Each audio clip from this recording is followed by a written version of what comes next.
Геннадий Головкин World Boxing ұйымының президенті.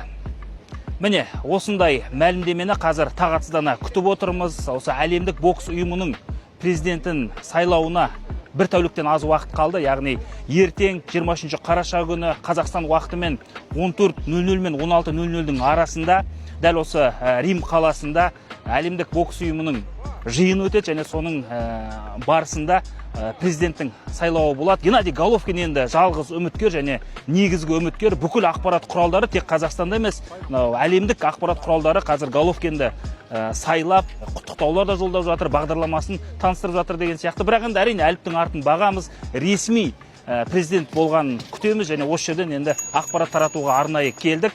Бұған қоса қазір әлемнің түкпір-түкпірінен федерация басшылары, яғни мынау ұлттық бокс федерацияның басшылары осында келіп жатыр. Бас аяғы қателеспесем 80 елдің өкілдері келіп жетті. Оның ішінде Қазақстанның да делегациясы бар. Қазақстан бокс федерациясының президенті Шахмұрат Мүтәліп бастаған келіп жеткен сайлаушылар ғой. Солардың Геннадий Головкин басым дауысын, яғни көбірек дауысын алу керек. Содан кейін ресми осы президенті болады. Бұл отандық спорт үшін тарихи оқиға болмақ. Өйткені бұған тек бокста емес, жалпы бүкіл спорт түрі бойынша Қазақстаннан халықаралық федерацияларды басқарған бірде-бір адам болмады. Геннадий Головкин тұңғыш. Сондықтан енді бірер сағат қалды ғой, енді салыстырмалы түрде тағатсыздана күтеміз, барынша қолдаймыз және тек қана сәттілік тілейміз.